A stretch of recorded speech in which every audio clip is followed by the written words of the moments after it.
వరకు ఉన్నటువంటి ప్రభుత్వం అది కూడా మైక్రో ఇరిగేషన్ కూడా డ్రిప్ ఇరిగేషన్ తీసేసే పరిస్థితికి వచ్చారు. ఇక్కడ పరిశ్రమలు వస్తాయి. రాయలసీమ స్టీల్ ప్లాంట్ వస్తుంది. కొప్పర్తి, ఓర్వకల్ ఇండస్ట్రియల్ పార్క్స్ వస్తాయి. లేపాక్షి పెద్ద ఎత్తున ఇండస్ట్రియల్ హబ్ గా తయారవుతుంది. ఇక్కడ భగవంతుడు మనకు ఎండలు ఇచ్చాడు, సోలార్ కరెంట్ వస్తుంది. భగవంతుడు మనకు గాలి ఇచ్చాడు, మరం ఇల్లులు పెట్టుకునే అవకాశం వచ్చింది. మనకు నీళ్లున్నాయి, ఎత్తున నీళ్లుంటే ఆ నీళ్లు కిందికి వదిలిపెడితే పంప్డ్ ఎనర్జీ అంటే హైడల్ ఎనర్జీ ఎట్లయితే శ్రీశైలంలో వస్తుందో ఎక్కడికక్కడ నీళ్లు కిందికి మళ్ళా ఆ నీళ్లు తీసుకుని కరెంట్ ఉత్పత్తి చేసుకునే అవకాశం ఉంది. నేనే ఇక్కడ రివర్సబుల్ పంప్స్ ఉన్నాయి శ్రీశైలంలో 97 పెట్టా. దేశంలో ఎక్కడా లేనప్పుడు పీక్ లోడ్ ఫ్యాక్టర్ ప్రాబ్లం వస్తే రోజంతా కరెంట్ ఉంటుంది, సాయంత్రం కరెంట్ దొరకదంటే అప్పట్లో అవి పెట్టి సాయంత్రం మాత్రం ఆపరేట్ చేసేవాళ్ళం.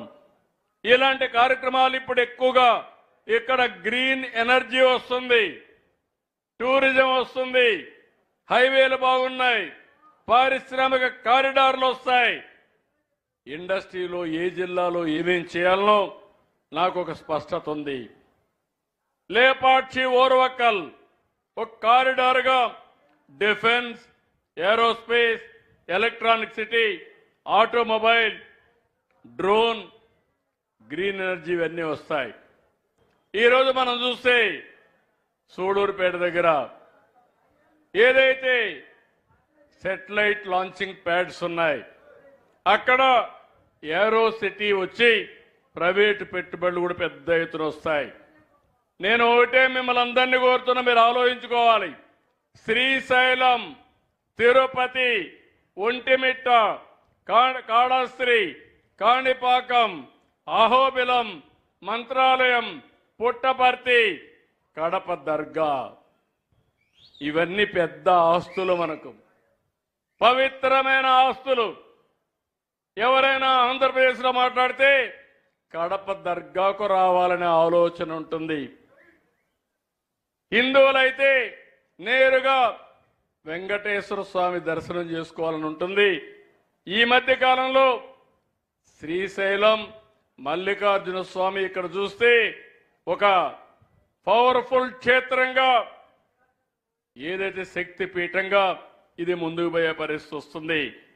అదే సమయంలో మీరు గుర్తుపెట్టుకోండి, ఈ రాయలసీమలో ఆధునిక దేవాలయాలు, ఆ దేవాలయాలు మీరు చూస్తే రిజర్వాయర్లన్నీ మీరు చూసినప్పుడు శ్రీశైలం ఇక్కడే ఉంది, పక్కనే జీడిపల్లి ఉంది, బిఆర్ ఉంది, మిడ్ పెన్నార్ ఉంది, చాగల్లు, సిబిఆర్, పైడిపాళెం, వంశీకొండ, గండికోట, ఔక్, గోరకల్లు, బ్రహ్మసాగర్,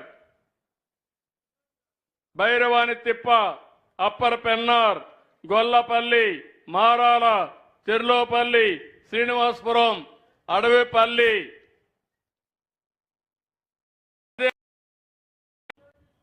సర్వారాయ్ సాగర్, మల్లెమడుగు, బాలాసాగర్, కందలేరు, సోమశిల, పిచ్చాటూరులో కూడా ఒక రిజర్వాయర్ చూస్తే ఇవన్నీ కూడా ఆధునిక దేవాలయాలు ఉన్నాయి.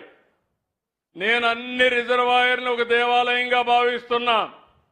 రేపటి నుంచి మిమ్మల్ని అందరినీ గుర్తుపెట్టుకోండి. దేవుడికి పూజ చేస్తాం, మన కోరిక తీర్చమని, మన వల్ల చల్లగా చూడమని.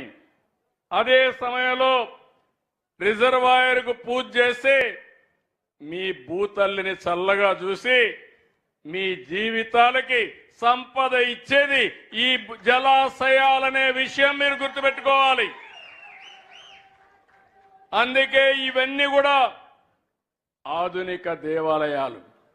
ఒక్కసారి చరిత్రలోకి పోతే ఈ ఆధునిక దేవాలయాలు మెజారిటీ కట్టింది తెలుగుదేశం పార్టీ, నేనే కట్టాను. భగవంతుడు నాకు అవకాశం ఇచ్చాడు.